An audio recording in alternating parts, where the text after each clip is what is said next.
Welcome. This is the Innovator Spotlight. We appreciate you coming. We're trying a new time. This is probably the latest I've ever attempted an Innovator Spotlight, and it's right before winter break, so I know it's tough to come. So appreciate anyone and everyone who is here. So today we'll be talking about vermiculture and the Worm Academy. And so we had two truths and a lie around vermiculture. And if you were unaware of which one is the lie, it is number three.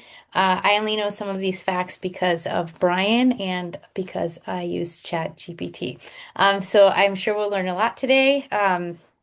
Oh, great. Welcome. Um, I'm loving seeing, I was just saying, we tend to get just people from everywhere, and that's always really fantastic with this.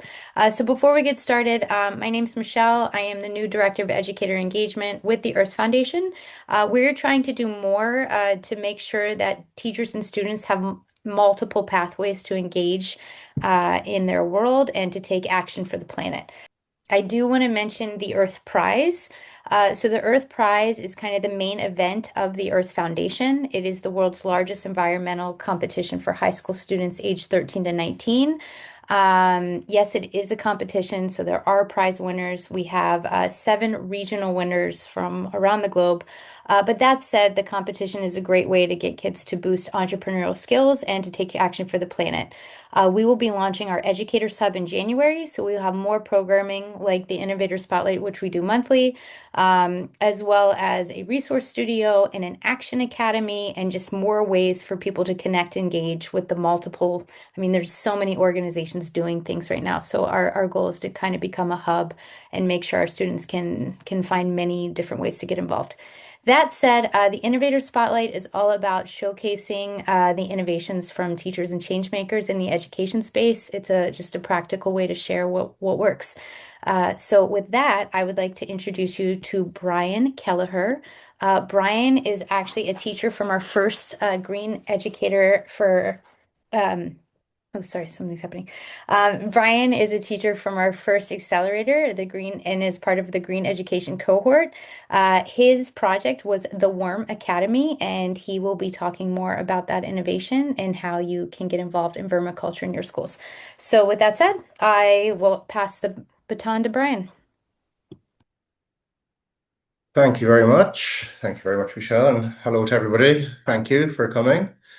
So I'm hopefully going to share with you our journey and maybe get you started on your own journey into vermicomposting and possibly vermiculture.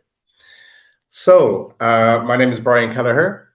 I'm a post-primary teacher of business, maths, and more recently, climate action.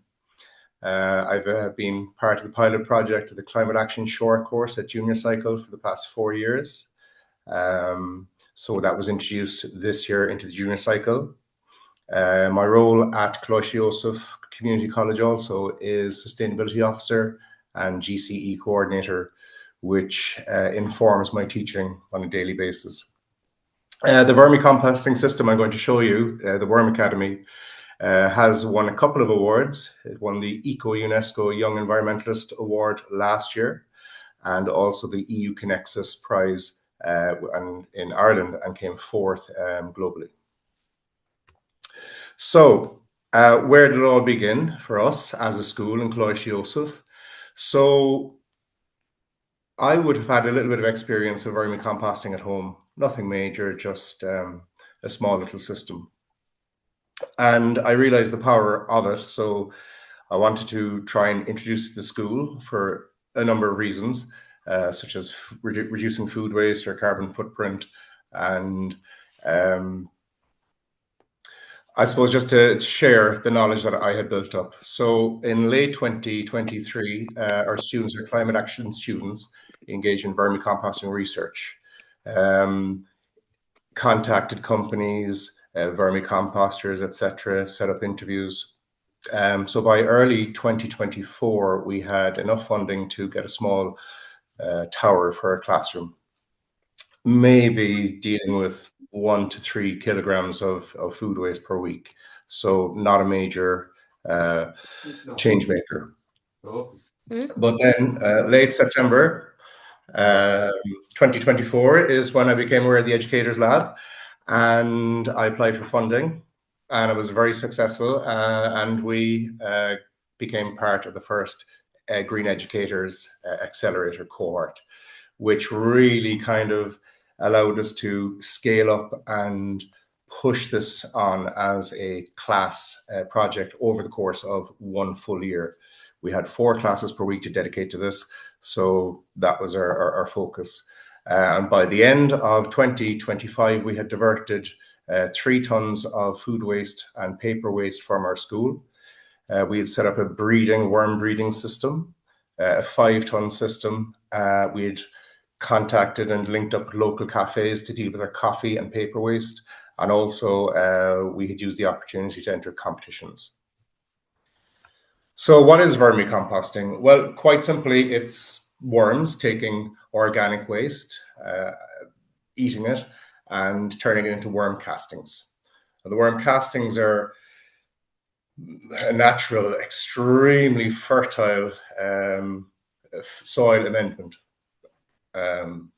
So it contains obviously NPK, your potassium, your nitrogen, your phosphorus, but also trace nutrients and elements. It has huge microbial activity, which can boost soil and also the growth, the speed, and resilience of plants. You can also make worm tea from it, which is when you get the castings, mix it with water, and you can then spread that onto soil. Very, very powerful. And then, because worms are quite expensive, approximately in Ireland, they're €55 per kilogram, we went down the route of buying 3 kilograms and then starting a vermiculture system. So we breed our own worms, because obviously the more worms you have, the faster they compost the food. Plus we didn't have enough money to buy 10 kilograms initially. So very quickly about the worms, Michelle had the question at the start, and yes, not every variety of worm is suitable for vermicomposting. The 3 main ones would be your red wigglers, European night crawlers, and African night crawlers. They all do relatively the same thing, but they're different sizes. The red wigglers would be probably the more popular of the 3. It tends to be hardier, can withstand kind of temperature variations. It has good reproductive rates, and it's quite resilient. So unlike earthworms, they live very close to the surface. They eat decaying organic matter, unlike earthworms, which will burrow deep and eat the soil. Vermicomposting is far faster than regular composting, and your population of worms can double every 2 to 3 months given the right conditions. They can be kept indoors. Can be challenging in a school to convince your principal to keep them indoors, but they should not smell, or they should not cause any other issues. So why should you engage in a vermicomposting system within your school? Well, main thing is to start diverting your food and paper waste from landfill. You should then have a reduction in greenhouse gases, especially methane, which is, as we know, 4 to 8 times more damaging than carbon dioxide. From an economic perspective, with the reduction in the food waste, should have a huge reduction in refuse charges if they're applicable in your country. You get free fertilizer. So from our 3 tons of food waste last year, we got approximately half a ton of castings. So you're talking, it reduces by about a matter of 6-fold. It's very low cost, very low maintenance, can be scaled quite easily, doesn't take a huge amount of space. It's cross-curricular, so you have science, you can use maths to track the weight and the growth of the worms. We have agricultural science that uses the worms to study. And I suppose most importantly, it's fun, and it certainly is interactive, and students learn a lot of diverse skills. So I'm very quickly going to fly through food waste because it is a global problem. But the top of the EU food waste pyramid there, you can see that prevention is key. While If you go down to recovery, which is one of the least favorable options, that's where vermicomposting lies. So there's quite a lot to do before you get to the vermicomposting stage. In our school, it's waste prevention is the key kind of initial driver, and then the food waste that is left over goes to vermicomposting. Look, food waste does have a huge impact globally. You can see, look some of the stats there. 8 to 10% of global emissions are caused by food waste. And if we diverted the 30% of food waste that we lost, we'd save billions, plus we'd save so many resources in the production of those. Second main reason then would be soil degradation, global problem again. 33% of global soils are degraded. I believe that worms can be one of the solutions to this. With the distillate from the worm tea, you have your castings. They're very, very rich in microbial activity, so they can be used to refertilize and reinvigorate degraded soil. So vermicomposting in the classroom can take many, many forms.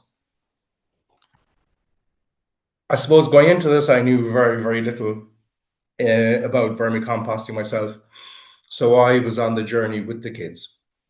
So, we immersed ourselves in videos and looked at journals on kind of the benefits of it. We looked at Uncle Jim's website and, looked at simple ways to set up vermicomposting systems. And, through that, then the kids were able to learn presentation skills, design skills, etc. We also used quite a lot of AI and ICT. So again, looking at maybe interviewing vermicomposters and linking up with local cafes through emails and stuff like that. So again, the kids are learning lots and lots and lots of new skills, lots of transversal skills. So one area maybe you could look at would be the anatomy of worms.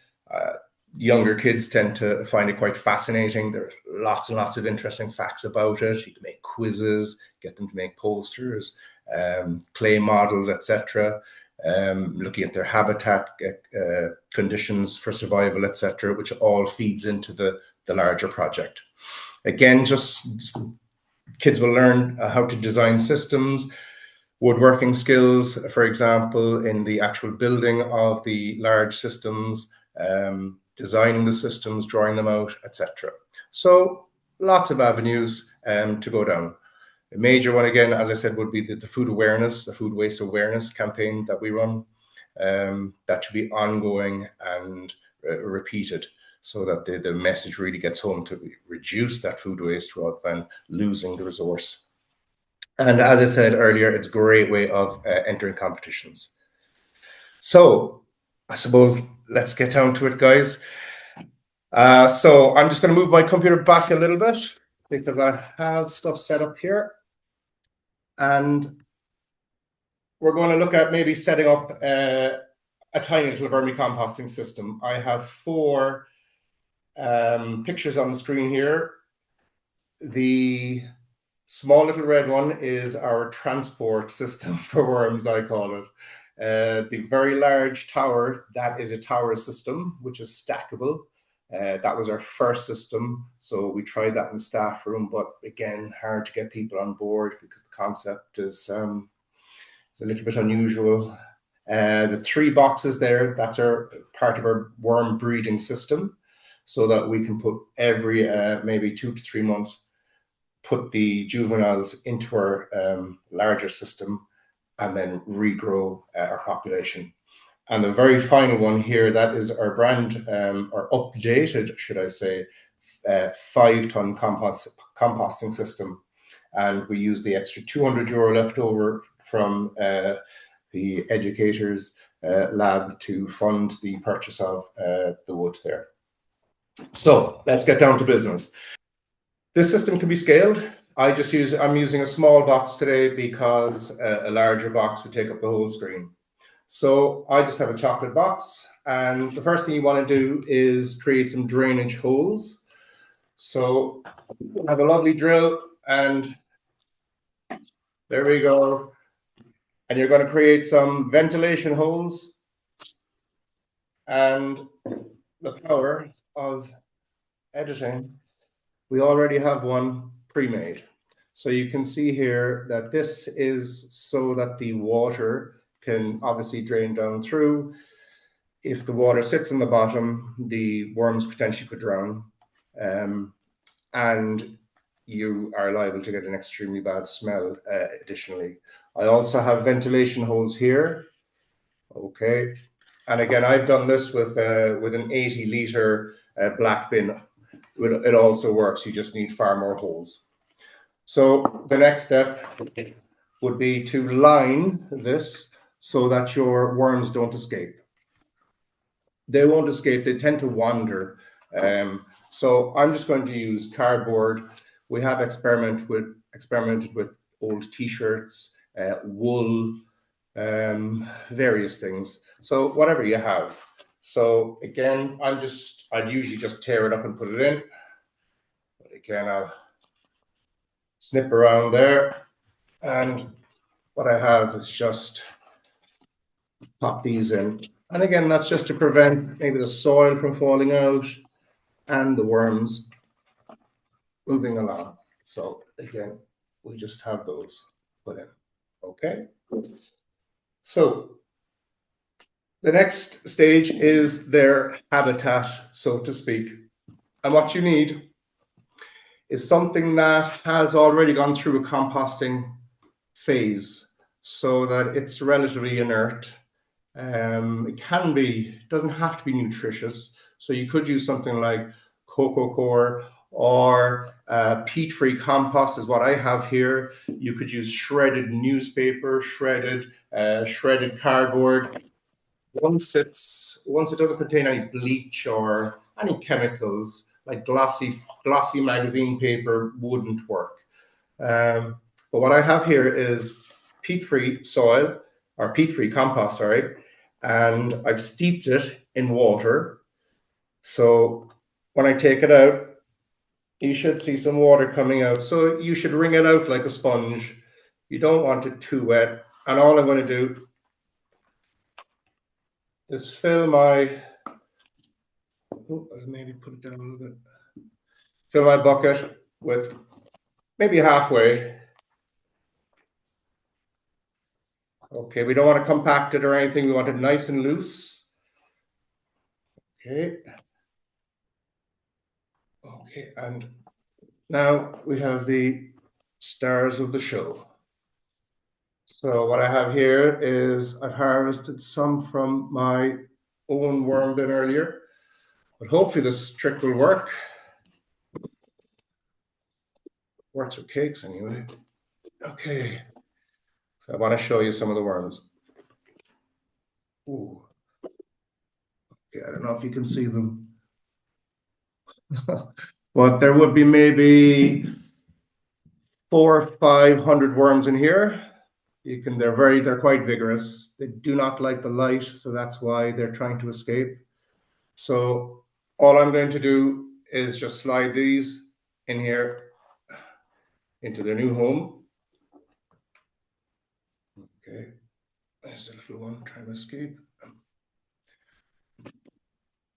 Again. So with the light on, they will naturally travel down to the bottom. Now I could leave it like that, but I do have some just hay that has been again sitting in water, because again dryness is not a worm's friend. So I'm just trying to recreate their natural habitat. You know, I mean, you have soil, but then you also have you know, plant litter on top. So that will, over the while, that will gradually decompose, and they will start chewing through that. So they need organic material, but they also need brown material. So I've got some cardboard left over from earlier. I'm just going to also throw that in. It's not going to go to waste. Now, what's going to happen is the water will start coming down through the holes. And even on a larger scale, that will happen too. So what I'm going to do is get another box, And I'm just going to put some blocks in just to raise the first one. I'll show you in a second, you understand. Just to raise this off that so the water can travel down through it and you can catch the worm tea, so to speak, down here. You can also repatriate any worms that want to migrate.